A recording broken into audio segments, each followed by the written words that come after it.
September 1945.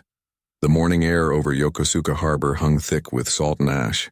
Japan had surrendered only weeks earlier, yet the silence that followed felt heavier than war itself. Inside a fenced compound once used by the Imperial Navy, a group of Japanese women stood in formation, officers of the Women's Volunteer Corps and auxiliary naval units. Their khaki uniforms were stained, sleeves torn, insignia stripped away. Pride still lived somewhere behind their stillness, but it was faint, buried under exhaustion. Across the yard, a truck rumbled to a stop. American women climbed down, Red Cross staff and Army nurses, their white armbands bright against the soot-streaked backdrop. They carried crates filled with civilian clothes, folded neatly, smelling faintly of soap and linen. When the crates were opened, the Japanese women didn't move. To accept charity was humiliation. To wear foreign clothes was surrender made visible. Then one officer, young, her hair shorn from weeks of captivity, stepped forward. She reached out. The American nurse held out a simple cotton dress. No words passed. Only silence, trembling hands, and tears that cut through dirt-stained cheeks. It was in that fragile moment that defeat turned into humanity. And to understand how they arrived there, we must go back to the beginning, to the world that made them soldiers. In the decades before that quiet September morning, Japan had transformed itself from an isolated island nation into one of the most powerful empires on Earth.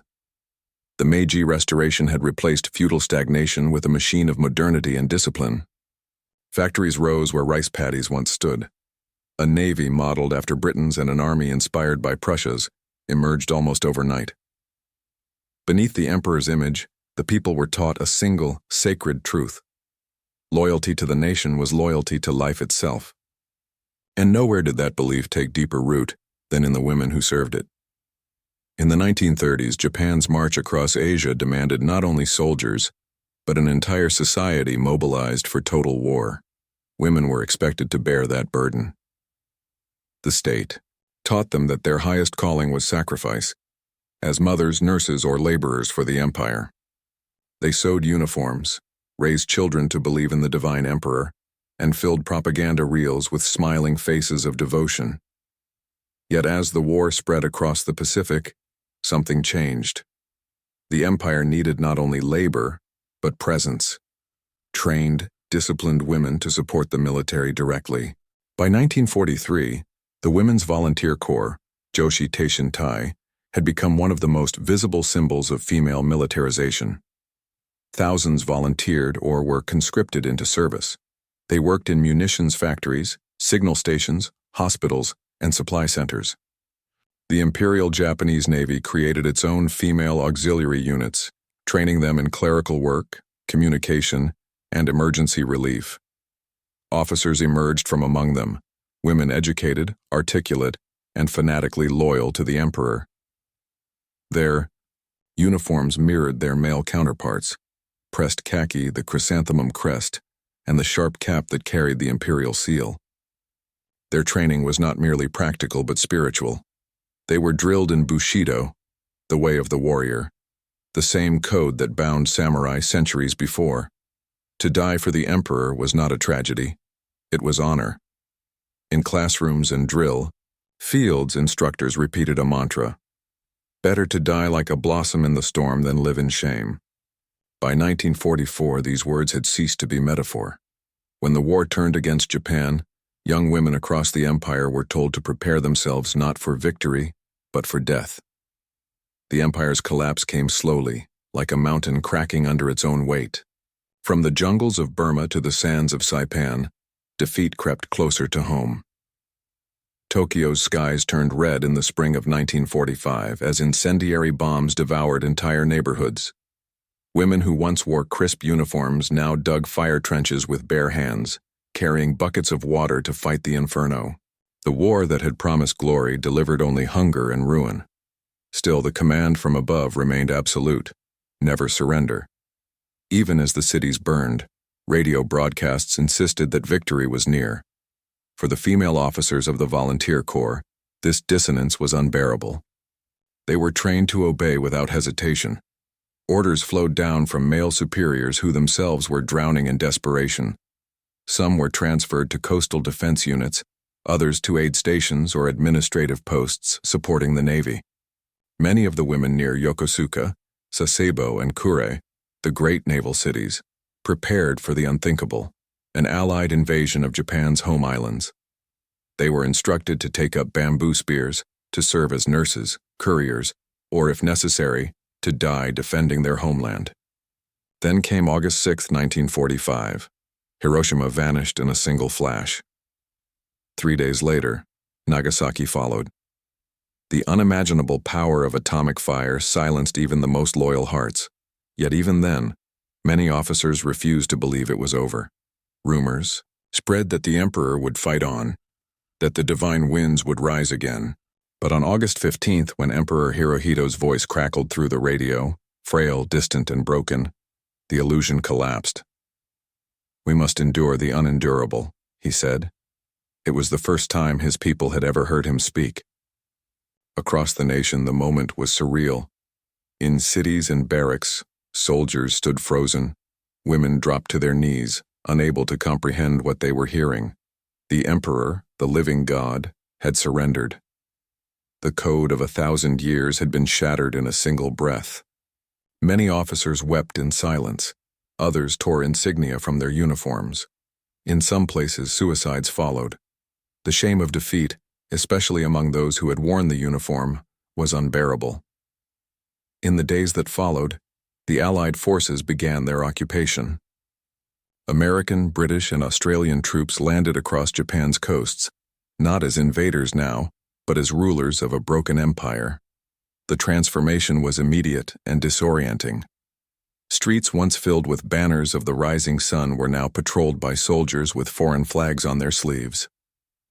For the Japanese women who had served the imperial cause, captivity carried a weight unlike that of male soldiers. They were not treated as combatants, but neither were they seen as civilians. They existed in between, their former rank meaningless, their uniforms stripped of authority. At the port of Yokosuka, the U.S. Navy took control of one of Japan's largest naval bases. Nearby, female officers from naval auxiliaries were gathered for processing. Their duty books were confiscated, their weapons destroyed, and their names recorded by occupation staff.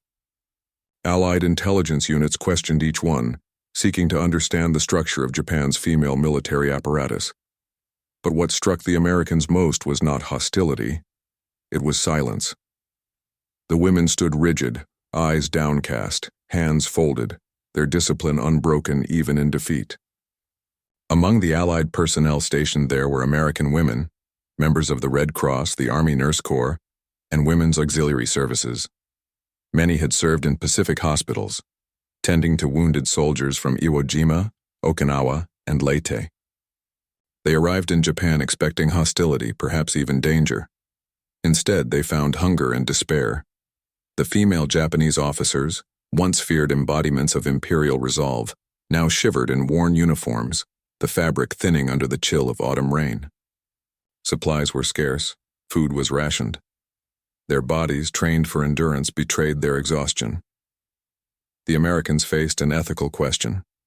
These women had served an enemy regime responsible for immense suffering, yet before them stood not symbols of aggression, but fellow human beings stripped bare by history.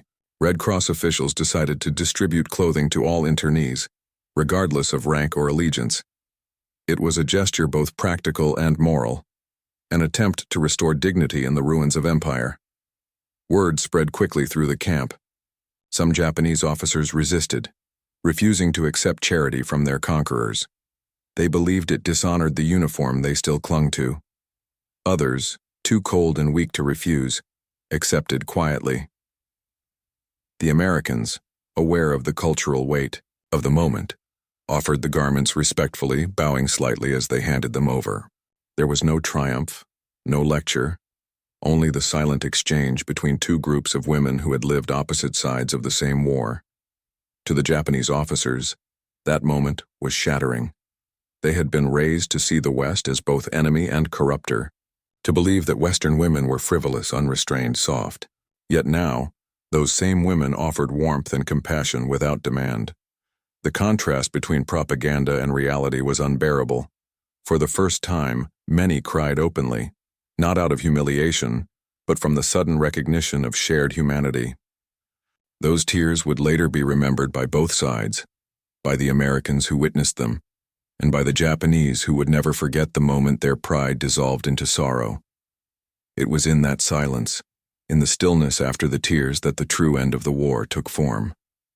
Not in surrender documents or parades, but in the fragile, trembling hands of women who learned that even in defeat, kindness could still exist.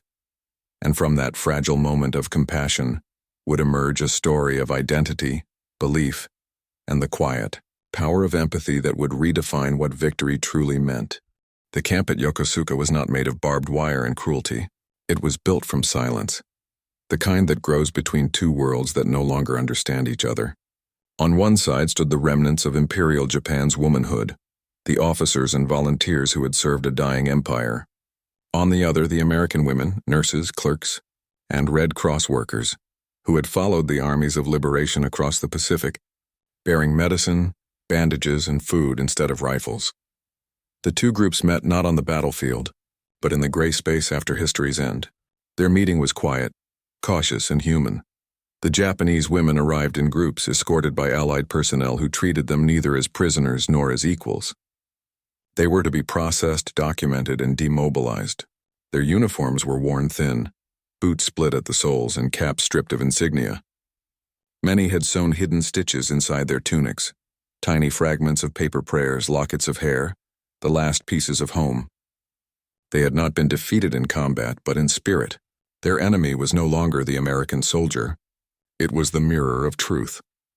When the American women approached, the Japanese officers stiffened automatically, as if waiting for inspection. Years of military training had conditioned every gesture, the straight back, the lowered eyes, the subtle bow. Yet there was no commanding voice, no salute, no barked order.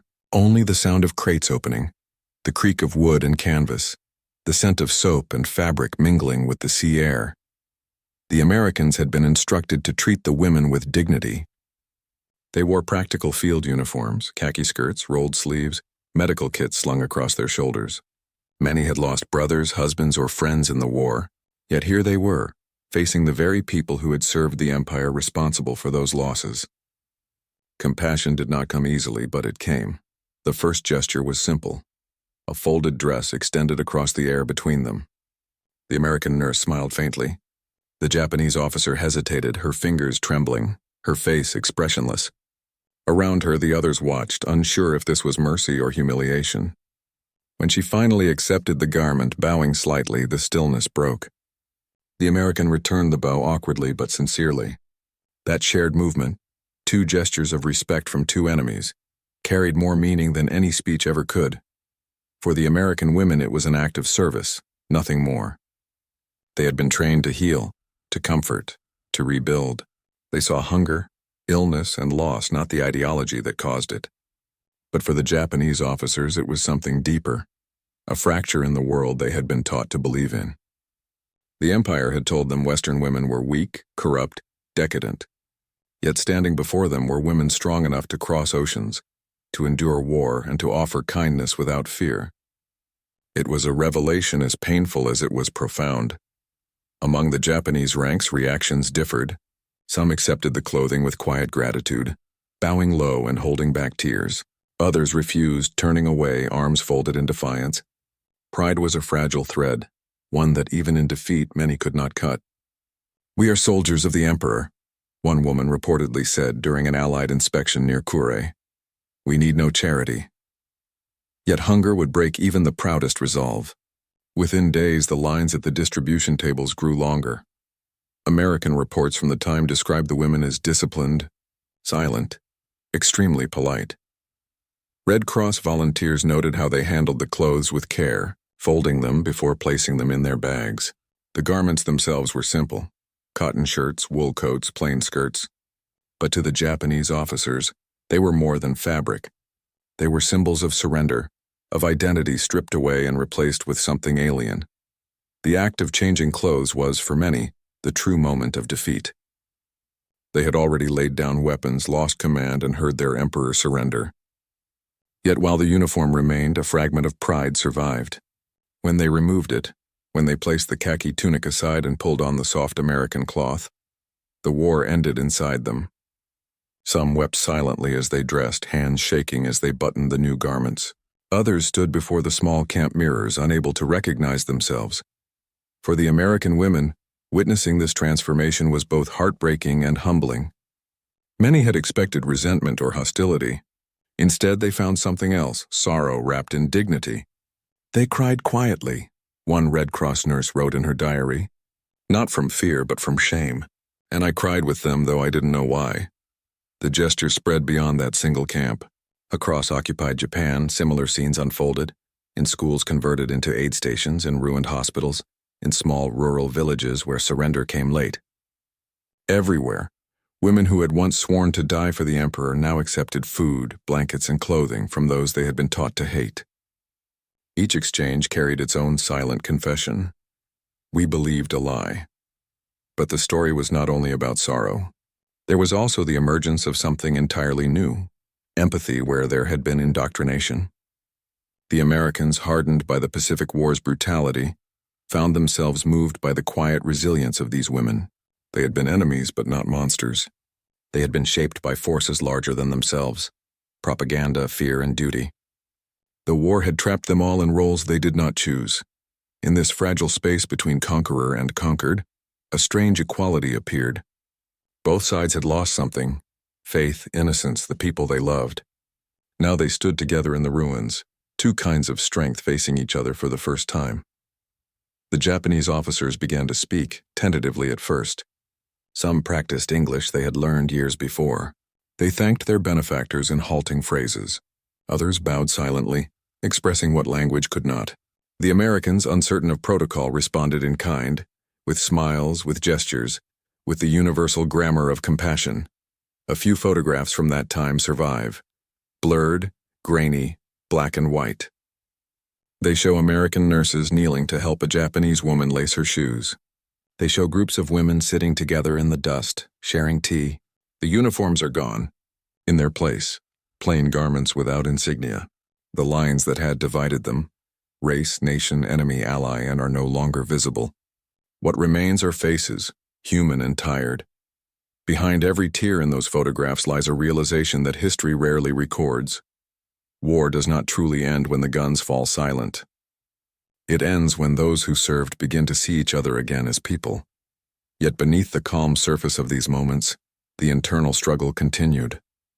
For many Japanese women, accepting kindness from Americans carried a deep conflict. They were raised to see themselves as protectors of purity and honor. To depend on outsiders felt like a violation of that very code. Some wrote later in diaries that they felt as though stripped of soul. Others described a paradox: the humiliation of dependence mixed with gratitude for survival. The Americans, too, wrestled with emotions they did not expect. Many had lost brothers at Iwo Jima or Okinawa, men killed by soldiers of the very empire these women had served. But the act of compassion softened something hardened by years of hatred. They reminded me of my own sisters, one American wrote. They were not our enemies anymore. They were just women who had lived through hell. From that fragile empathy, seeds of change began to grow. The American occupation authorities, led by General MacArthur, recognized the importance of rebuilding Japan not only politically, but morally. Women became central to that process. Female officers of the old Imperial Corps were encouraged to assist in reconstruction efforts, teaching literacy, public health, and nutrition. The Americans sought to turn their discipline and organization into instruments of recovery. For some, it was redemption. For others, it was a quiet continuation of duty, serving a new order instead of the old.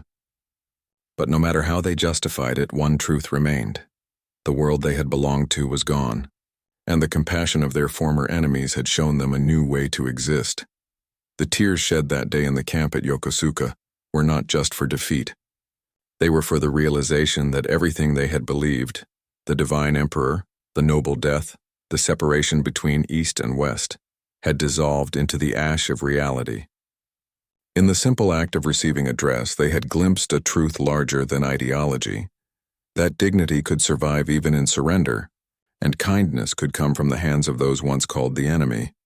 It was a lesson that neither side expected to learn, but one that would quietly shape the rebirth of Japan, not through conquest or command, but through compassion, and in the quiet that followed.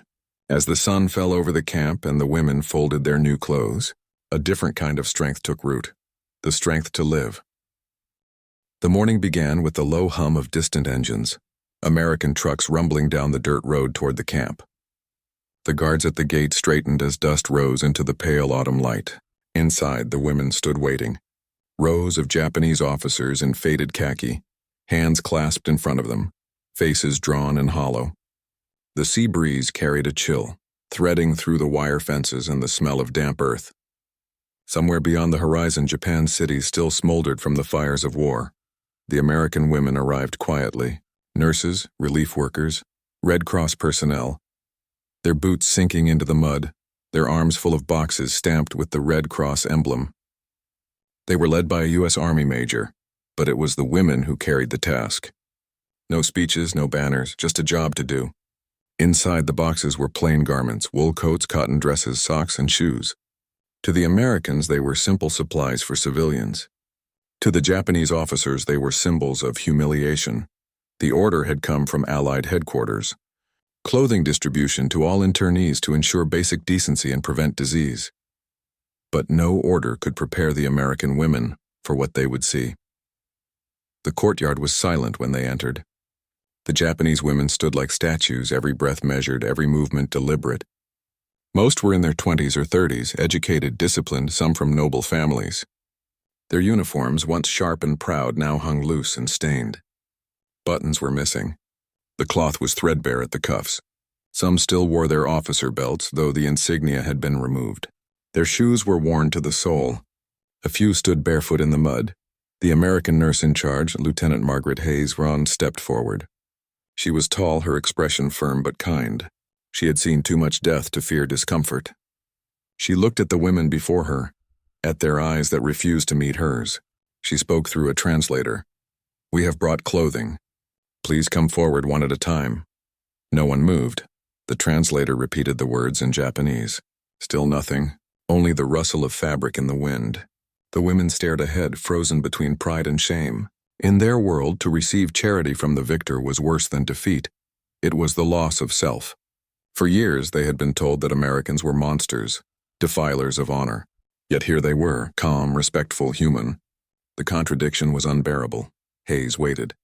Then, with a small motion, she set down her clipboard, lifted a folded dress from the crate, and walked toward the first row. Her boots left small prints in the damp soil. She stopped in front of a Japanese officer, a young woman, perhaps 25, her cap slightly askew. Hayes extended the dress, saying nothing. The officer's fingers twitched. Her lips parted, but no sound came. She looked at the cloth, and soft, foreign, unfamiliar, then back at the woman offering it. Something inside her trembled. Slowly, with both hands, she took the garment. The moment stretched thin, the air thick with something too fragile to name. Then the officer bowed. Deeply. Hayes hesitated, surprised, and bowed back. That simple, awkward motion broke the silence. Another woman stepped forward, and another. Soon the courtyard filled with quiet movement. Hands exchanging cloth murmured arigatou, faint smiles trying to hide tears. The fire of pride had not died, but it flickered softer now, its edges worn by exhaustion. The crates emptied quickly. Wool coats, shirts, skirts, and blankets found new owners. The Japanese women handled each piece as though it were sacred. Some pressed the fabric to their faces, breathing in the faint scent of soap. Something clean, something alive. Others folded their old uniforms neatly before laying them aside. One officer, older than the rest, her hair streaked with gray, could not bring herself to change. She stood apart, clutching her tunic to her chest. "This uniform is my life," she whispered to no one. When an American nurse gently approached, she shook her head. But the nurse only smiled and placed a shawl over her shoulders. It was gray wool, simple, warm. The officer froze, then bowed low, tears falling onto the fabric. Nearby, a photographer raised his camera. The shutter clicked softly. 1, 2, 3 frames, capturing faces caught between disbelief and relief. The images would later appear in Allied archives. Japanese officers receiving aid from American women, their eyes wet, their postures still dignified. It was not propaganda. It was humanity recorded in grayscale. By noon, the courtyard was filled with quiet motion. Women helping one another adjust the foreign clothing, tying belts, rolling sleeves. The Americans moved among them, offering water, sometimes laughter. One nurse, a young woman from Iowa, pulled a comb from her pocket and gently brushed the tangled hair of a Japanese girl barely out of her teens. The girl wept silently, head bowed, her tears darkening the nurse's sleeve. Outside the camp, local villagers watched from a distance, unable to comprehend what they were seeing. The conquerors tending to the conquered. It defied everything they had been told. For months, Japan had lived under a fog of fear. They expected revenge, punishment, degradation. Instead came order, discipline, and acts of compassion that disarmed even the bitterest hearts. The Japanese officers were particularly struck by the demeanor of the American women. They did not boast, did not mock. They carried themselves with a quiet authority, confident yet kind. It was strength of a different kind, not born of hierarchy but of humanity. Many of the Japanese women later recalled this moment as the first time they understood what Western strength truly meant. Not domination, but empathy. When the distribution ended, the American women began to collect the discarded uniforms. They folded them into piles, khaki jackets, skirts, belts, the remnants of an empire. Some were burned later for sanitation, others were sent to archives. For the Japanese women, watching the flames consume the fabric was a second defeat. They stood silently as the smoke rose, eyes fixed on the fire that erased the last trace of who they had been. Yet beneath that loss was something else, a strange lightness. The uniform had been a cage as much as an identity. Without it, they felt exposed but also free. The fabric of obedience was gone. All that remained was the person beneath it.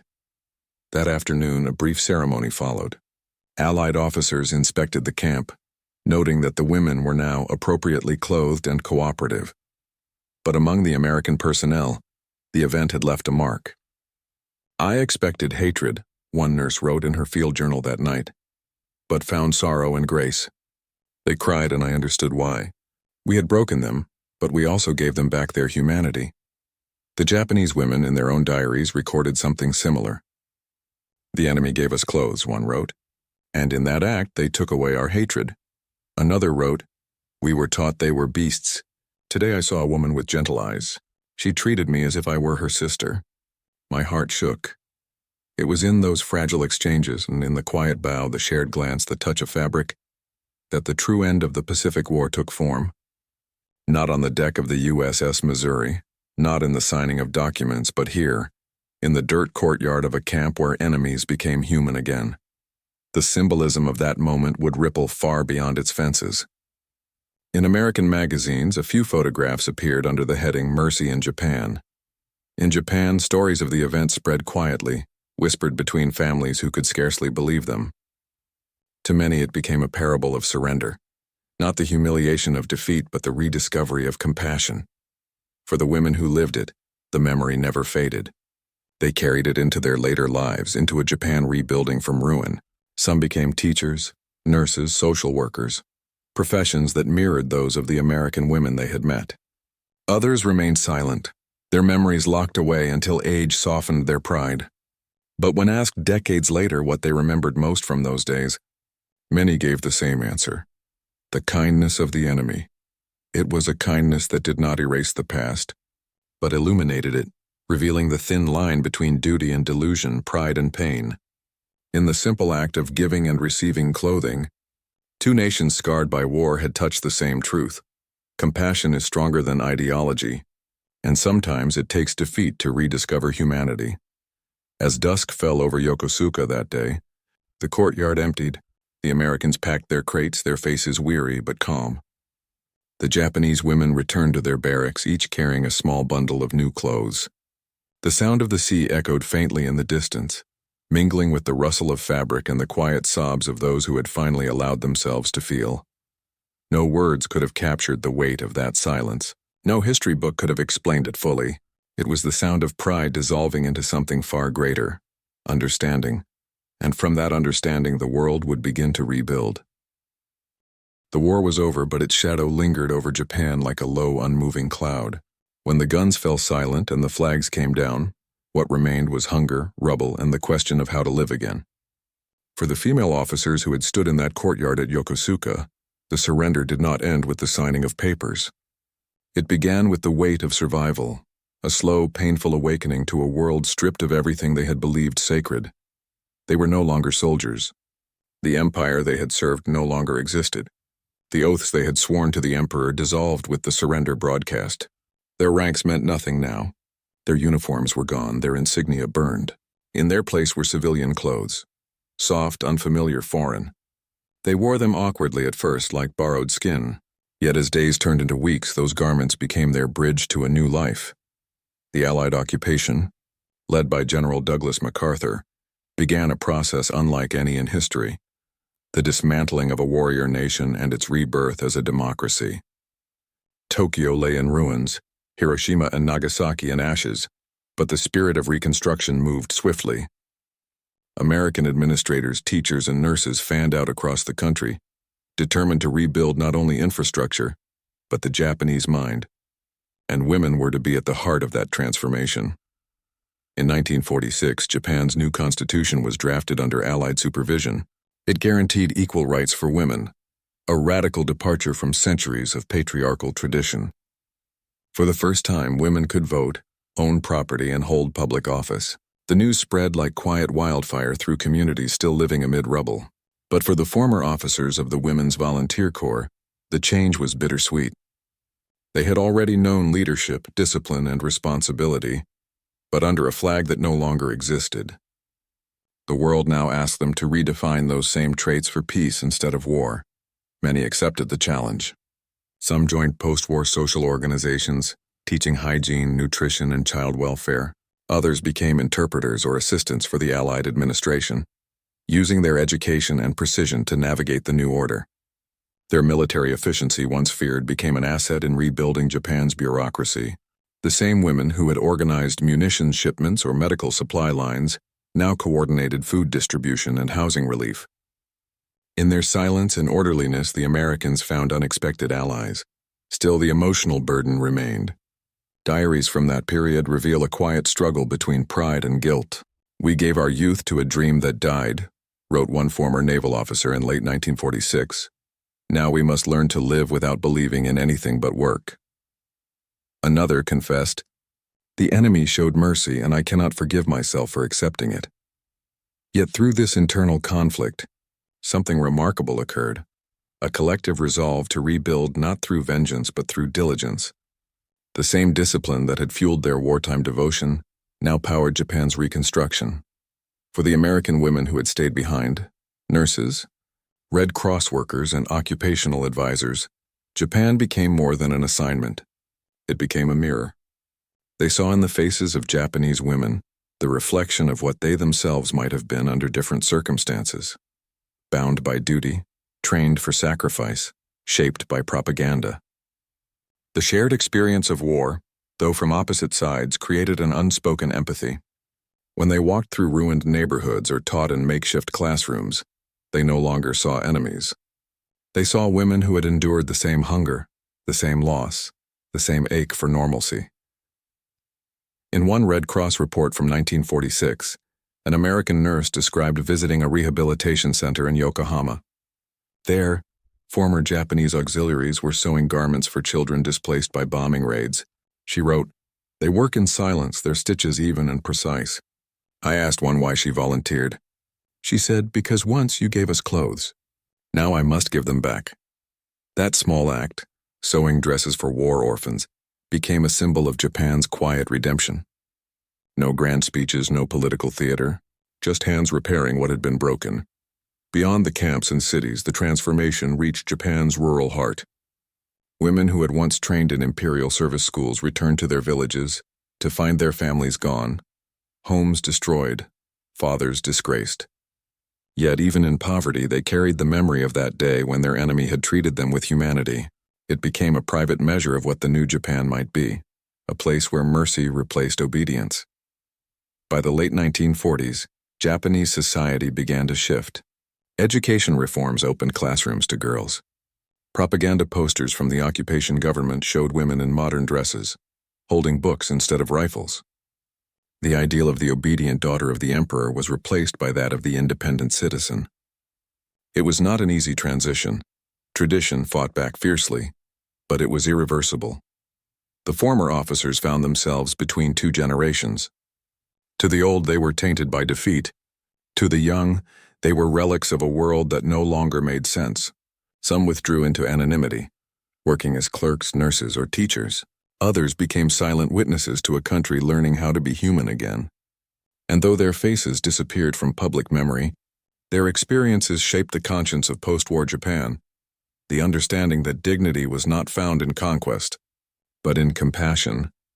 American journalists visiting Japan in the late 1940s often remarked on the remarkable calm of its people.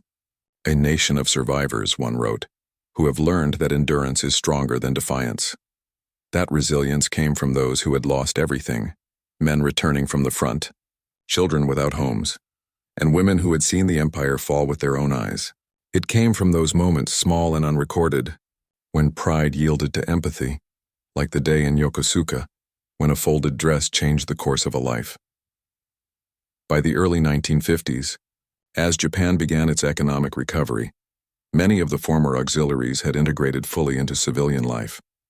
Some married, some emigrated, others remained single, devoting themselves to work.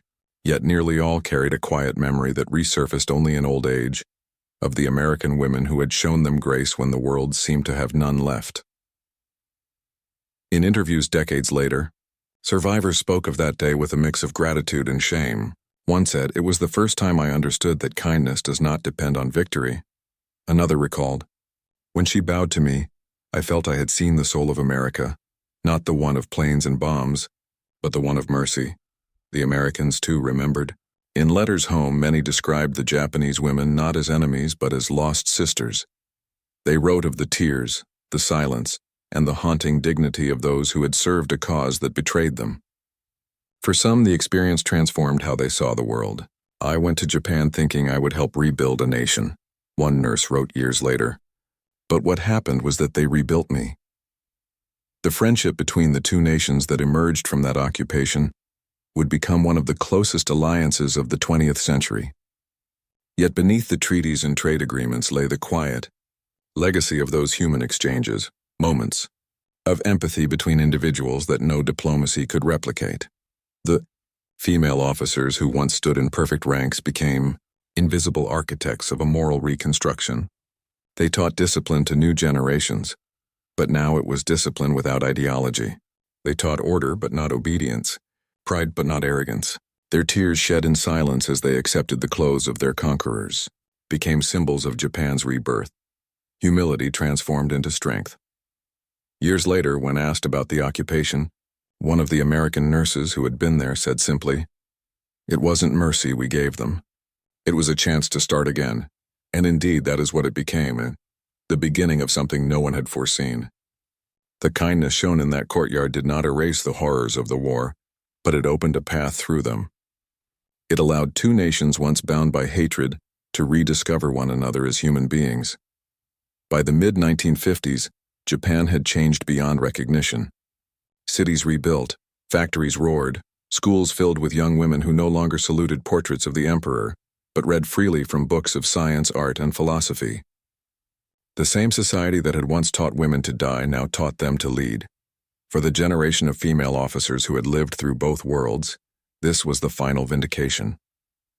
They had witnessed their country's collapse and its rebirth. They had lived as servants of the empire and as citizens of a democracy. Between those two realities lay the memory of that day, the one that taught them what no command ever could, that kindness could survive even the ruins of war. The Americans eventually left, their bases reduced, their missions completed. But in Japanese homes, schools, and temples, traces of that occupation remained. Some women kept the dresses they had been given, folded neatly in drawers long after they had gone out of use. They were relics, not of defeat, but of awakening. Symbols of the moment when two enemies shared the same fragile truth. And from that shared truth, peace took root, quietly, steadily, like spring after a long winter. The war had ended. But what began that day in Yokosuka would last for generations.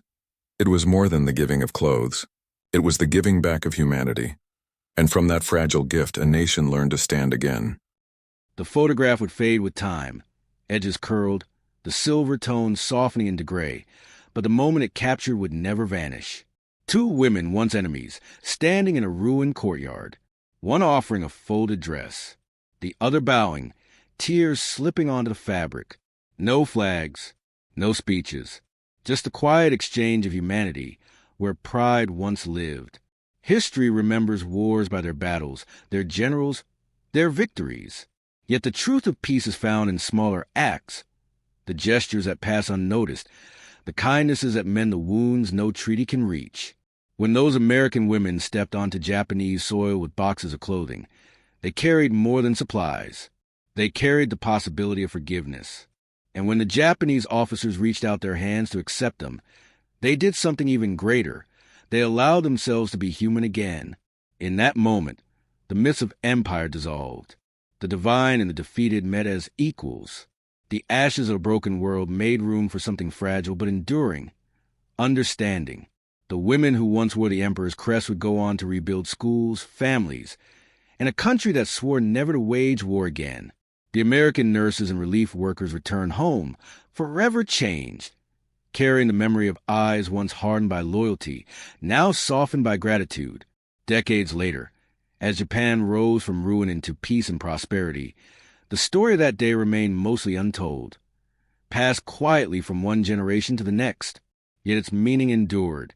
It reminded both nations that strength does not come from victory, and redemption does not come from punishment.